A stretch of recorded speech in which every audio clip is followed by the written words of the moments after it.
Hello and welcome to the Temple of Tomes with your host, Indie Comics Jones. Today is January 15th, 2022. This is episode 461, and today we're looking at the World War II horror comic Out.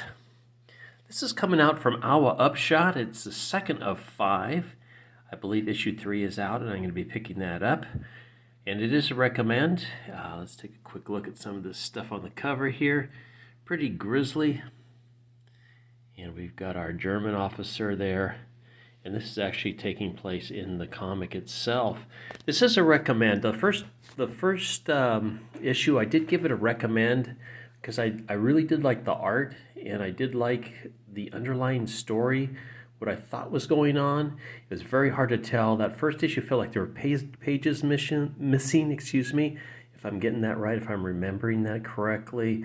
And it seemed a little disjointed, but it seems to come together more in this issue. So he pulled it together, and I appreciate that.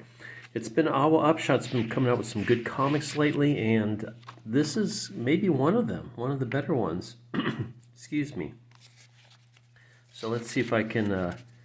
if we can get to, I don't see who well, let's take a look here. Rob Williams is the writer, Will Conrad is the artist, and Marco Lesko is the colorist on this. And we'll go over who's worked on it if we see another credits page in here in a moment.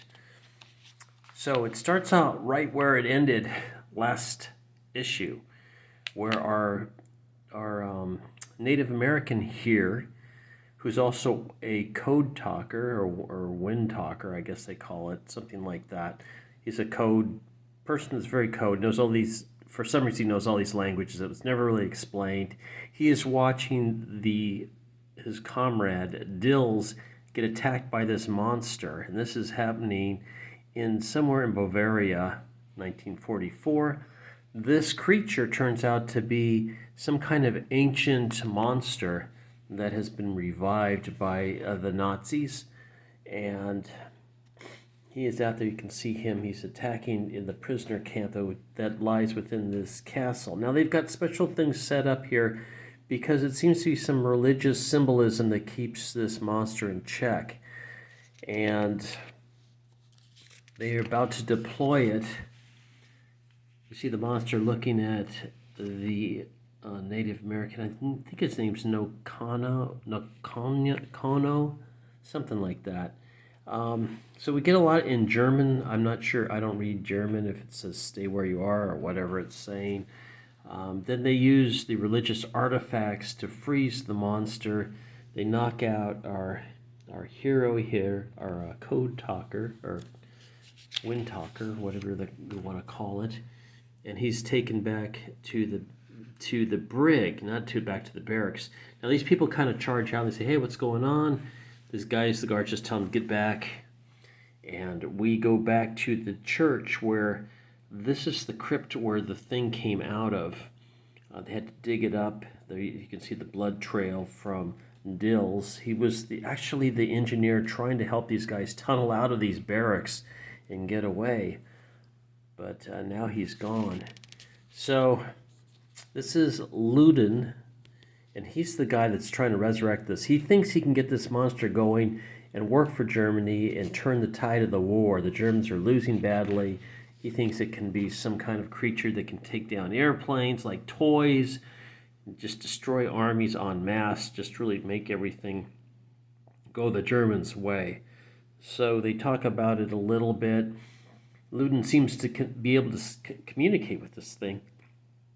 He's kind of figured out the language, he thinks.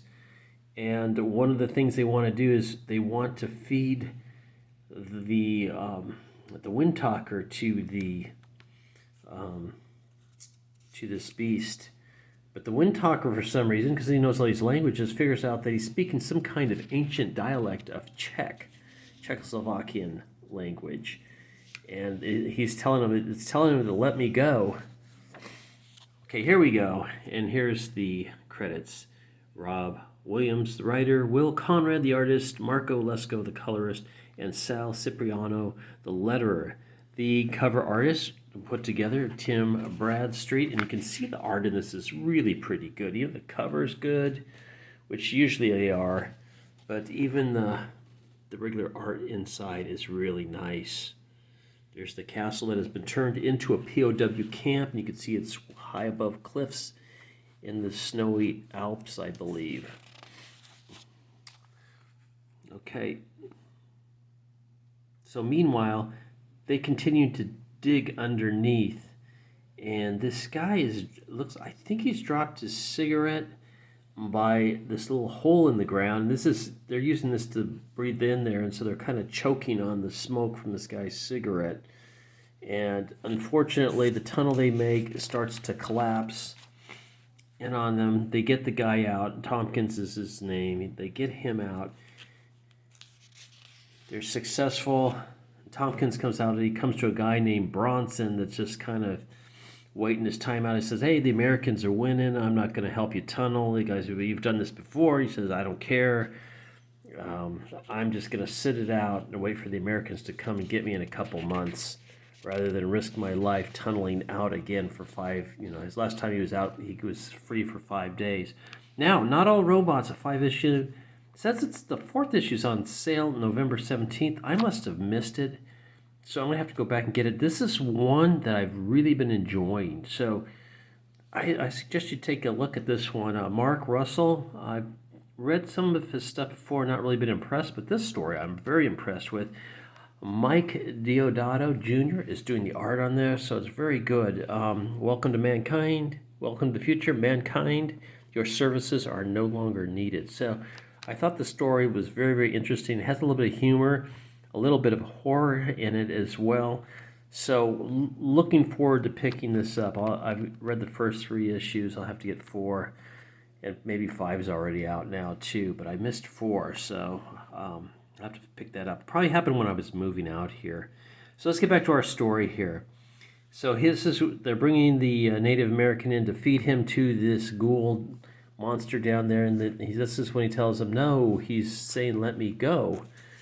And so they throw this priest that had been helping them in instead, because they figure that he's not been enough help, I guess.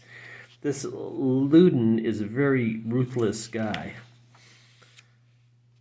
So the rest of the Americans still think that Dills, who was attacked by the monster at the beginning of this issue, is still alive. He's noticeably dead, but they didn't see him die. Only Nocino, or I can't think of what his name is.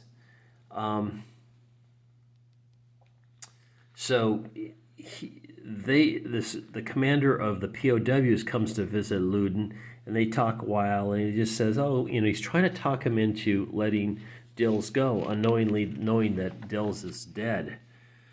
So Loudon's kind of a vicious man. He doesn't care, he's not going to let anybody go. He's, thinking he's going to turn the tide of the war. So he shoots this guy, this American, and pitches him into the pit again. So in this issue, he feeds 3 bodies to this monster that he thinks he can control. Now I'm thinking that he might not be so easy to control, and especially since the Native American can also apparently communicate to him as well. So there might be something a little going on there later. Here is the issue number 3 cover. We'll be doing this pretty soon, I promise you. It says it goes on sale December 15th. Obviously, we're past that date, so I should be able to pick it up. Or as hell, say hello to the devil. And I'm so happy this thing turned around, because I've really, really loved the art in it. I think they did a really nice job of just showcasing the eeriness of this castle and the hideousness of this monster and the brutality of this commander, this German commander here. So we look forward to that. Coming up next month, well, it'll be sooner than that, because this came out last month, about a month behind.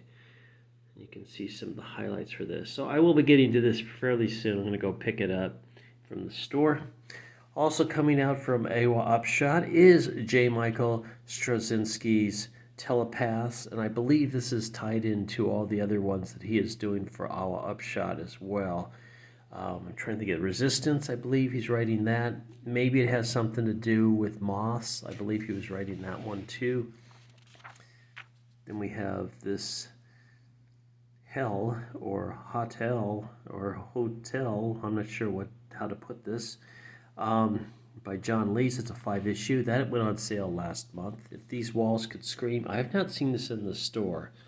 So I'm going to a new store now. I'm going to the Comic Bug in Manhattan Beach. It's right by where I'm living currently.